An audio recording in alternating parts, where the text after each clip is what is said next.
Now, we often talk about, and I'm going to talk about it separately in a separate, so I can create a separate excerpt, but there is no denying that Muslims, a lot of, I mean, I wouldn't even be ashamed to use the word most Muslims have this, they have this itch to try to convert everyone. Obviously, they try to do that out of goodness of their heart because they think that every person they convert to Islam, they're saving them from eternal damnation, which is, again, they're just high on their own product because every religious person believes that way. Apparently, that's what Mother Teresa taught as well. And she was converting dying Hindus and even dying Muslims to Christianity because she wanted to save them from eternal torture. But Muslims have this for two reasons. One, obviously, they want to save you from the eternal Allah's torture chamber. But also, they think that if they convert a Muslim, convert a person to Islam, then they themselves secure a hot spot in heaven for themselves. So there's no secret, there's no denying. Most Muslims think that way, although that might change over the coming decades as we talk more and more about it, and as we shame those people who are always obsessed in meddling in other people's personal affairs or personal beliefs. As an activist, fair enough. I mean, as I say, I have nothing wrong. I have nothing against those who want to convert people to Islam or Christianity. I mean, they could surely come to my door. If I mistakenly open the door, then, I'll engage themselves in a conversation. In fact, there was a Jehovah's Witness proselytizers, a couple of them, came to my door probably about a year or two ago. I don't know, actually, maybe longer. And they were young kids. They were 18, 19 years old. And they came to spread the message of God. And I just talked to them about evolution, and both the kids were bamboozled. They were looking at me. They were like, at the end, so they go, "So you think we came from monkeys?" So I gave him a crash course on evolution. But anyway, he went away. So he realized he couldn't convert me. I don't think I casted a doubt in his mind either, because I never saw him again. But my point is, I've got nothing against those who want to proselytize. I think it's okay. People should have a right to talk about their beliefs or lack thereof. But when people start intimidating, provoking other people, and once they realize that no means no, once they forget that, then I think that's where we start getting in trouble. So that's a major problem amongst all Muslims all around the world. But obviously, it is being highlighted in India the most, and they call it even love jihad. I don't agree with that term.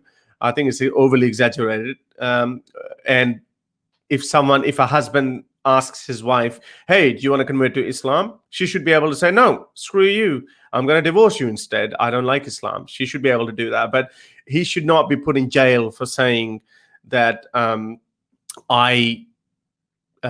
would like you to come to Islam.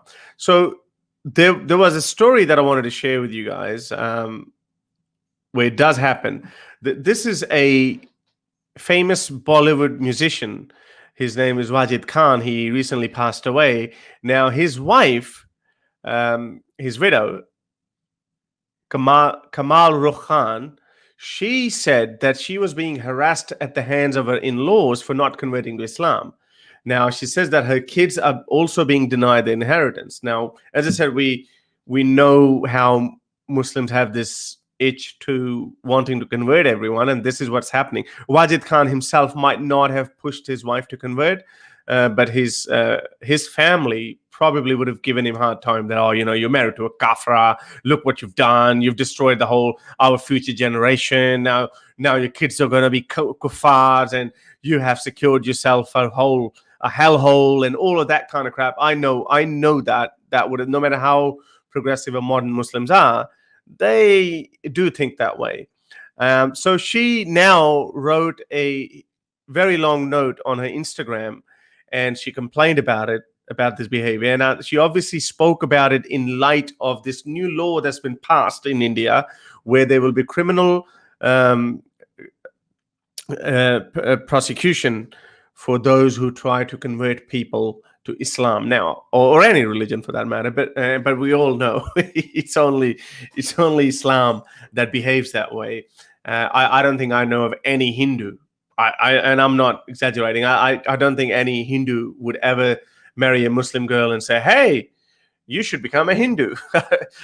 If anything, most Hindu men would probably become Muslim just to get married to a Muslim woman. So Islam is definitely a very inclusivist kind of a religion, and it forces other people. And this is one such example. But having said that, the new law that's been passed by Modi's government, I think that's a very silly and impractical law. If, let's just say, I'm a Muslim and I fall in love with a Hindu girl, and I say, we know that on the first date or second date, these questions won't be brought up. But once things start getting serious, that's when I might say, hey, by the way, just say this, La ilaha illallah Muhammad Rasulullah. Some Muslims might even do this. They might just be very tricky and say, just say this, just say it. It doesn't mean much, but just say it. Because they really believe that they're going to burn in hell if the partner doesn't convert to Islam. So they might do it, but you shouldn't be punished for it. And I'll talk about it in detail how and why it shouldn't happen, because it can have really negative consequences to the society, especially a secular one. To help me produce more videos like these, support me on Patreon or PayPal.